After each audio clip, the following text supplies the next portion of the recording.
Welcome to That's What He Said. I'm Sed Hansen, and today we're taking a look at this 1989 Nissan 240SX. Now, the 240SX has earned its place in history as a popular tuner car, drifter. It has an extreme cult following, and for good reason. These are awesome little cars. They're really light, rear-wheel drive, enough power from the 2.4-liter four-cylinder to get the wheels spinning. This is a really clean example, so there will be no drifting this car today, but we are going to take a look at it and check everything out. Now, the 240SX started its life, you can trace its roots back to the Nissan Silvia, which the Nissan Silvia started back in 1965 and ran until 1968. And that one, the chassis code they used for that one was the CSP 311.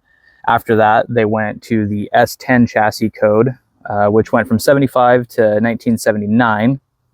Then they went to the S110, which ran from 79 to 83. After that, there was the S12, which was from 1983 to 1988. And then you had the S13, which is this car that we're looking at today. That ran from 1988 until 1993. You had the S14 following that, which went from 1993 to 2000. And then there was also the S15, which was really short-lived. It went from 1999 to 2002. And they only sold it in Japan, Indonesia, Australia, and New Zealand. So let's go ahead and check it out.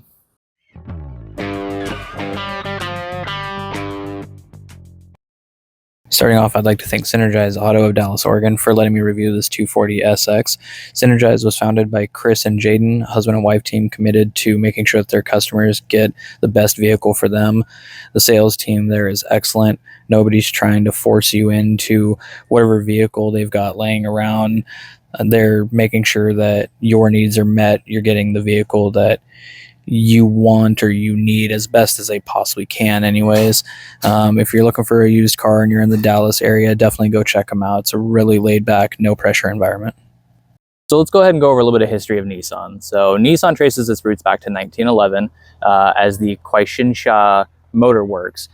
After that, it was renamed Dat Joshida Co. Limited, and that was later obtained through multiple mergers and acquisitions by Nihon Sangyo, which was founded by Yoshisuke Aikawa.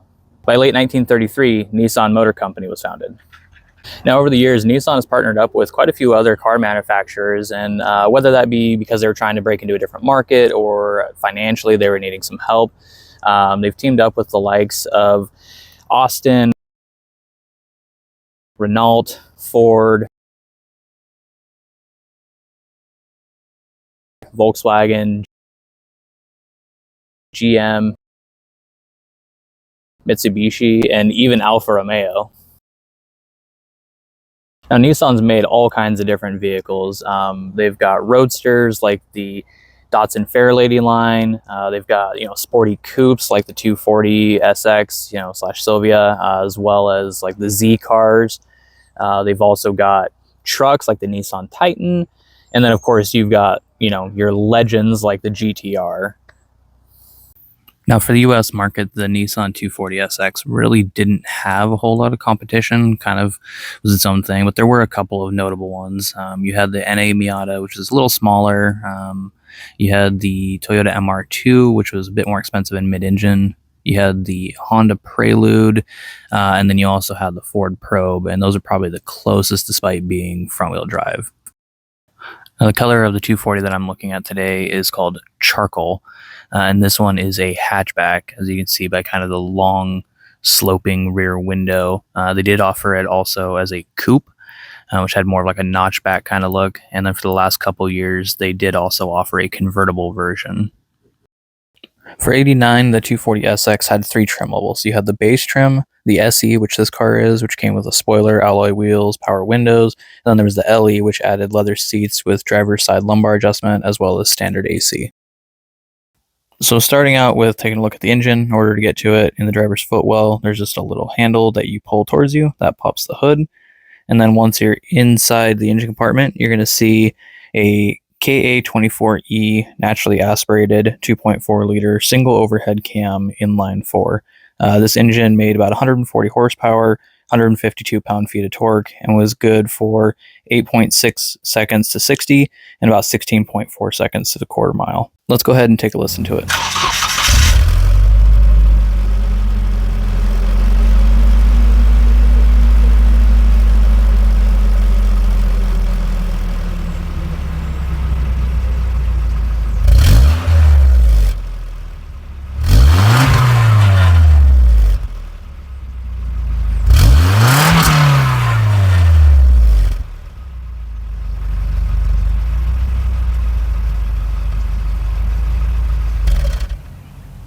Moving inside, we can see that it's a fairly basic car. It had some pretty decent amenities for its era, but pretty simple by today's standards. You did have a moonroof. You got back seats, which are pretty tiny. On the driver's side door panel, you're gonna have your basic handle, little lock switch, which locks and unlocks both doors, power window lockout, and this one did have power windows, both driver's side and passenger side, of course. On the passenger door panel, again, pretty basic. Both doors did have a little storage pocket, nice little added convenience there. Alright, so moving on to the dash, you've got a little button here which opens up the pop-up headlights. And then below that, you're going to have your cruise control on and off buttons. You have your instrument brightness switch. This one does have a tilt steering wheel. Use this little lever and then you can move the steering wheel up and down. And then of course your headlight switch. Turn that forward and the headlights pop up. And then if you pull the switch towards you, it turns on the brights. And of course it's also your turn signals. On the steering wheel is the rest of your cruise control settings. Behind that on the right, you've got your wiper stock. Then hazard, and your defrost button. And then to the left of that, you got the rear window sprayer and wiper buttons. And this does have a rear wiper, which is not common by modern standards. On the gauge cluster, you're going to have your fuel level.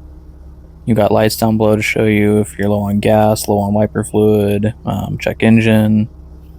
Of course, you got your speedometer. Below that, you have your odometer and trip, tachometer, what time it is, engine temperature gauge, and then of course other warnings. Moving on to the center stack, you've got this thing that says Nissan, and no matter how hard you press it, it doesn't summon a GTR.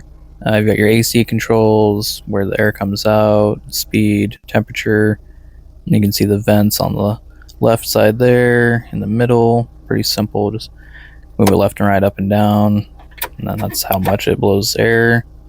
Then over on the right hand side, inside there's this cool like carpet fabric that they use for the seats, the door panel, and you can see it over on the driver's side,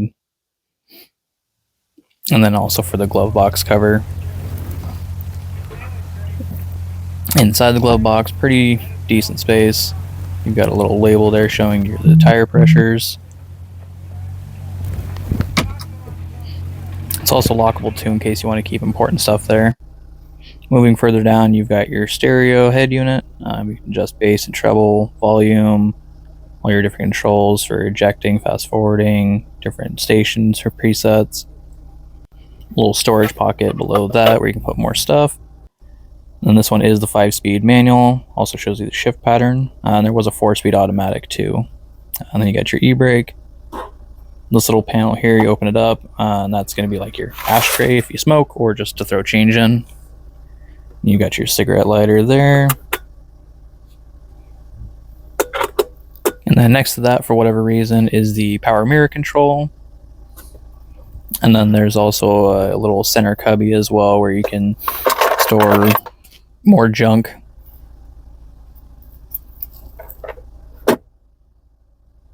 Moving up from there, you're going to have your sun visors, which do have little mirrors. Hello. Center mirror. And then pull the little lever down to dim it. And you've got a dome light above that. Over onto the passenger side, same thing. Little mirror in the sun visor. Over on the seat, you can see it's decently bolstered. Little hole through the back. This one does have, if you haven't seen it, they're electronic seat belts. So basically, when you close the door, which make sure you close it all the way, not part way like I just did, it automatically retracts back. And then when you open the door, it goes back forward again. And that acts as the shoulder belt, and then there's also a lap belt below that you can bring over, click in, and then you're all buckled up. The seat itself is pretty basic. You're going to have a little lever up front that you can pull up, and that allows you to move the seat forward and back. Next to it is a little handle. If you push it down, it opens up the gas flap. Pull up, it pops the trunk. And then you've got your lever here to recline the seat. Slide it forward, you can see the back seat here. Pretty deeply bucketed, but there's really nothing back here at all. Probably wouldn't be a very fun place to be. To get into the back, you can either pull up on that lever by the driver's seat or put the key into the back, turn it, and then that also allows you access to the rear.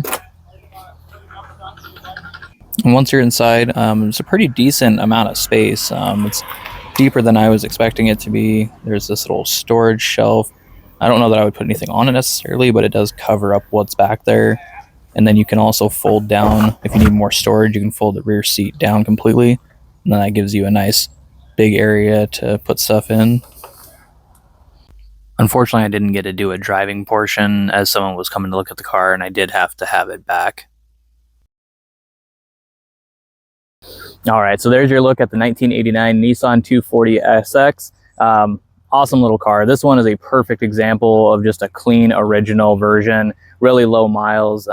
If you're interested in checking this out, definitely go visit Synergize Auto in Dallas, Oregon. They have all kinds of cool cars like this, as well as just, if you just need a standard car like a Toyota Corolla or something, they've got a good inventory of those as well. But yeah, thank you Synergize for letting me check out this car.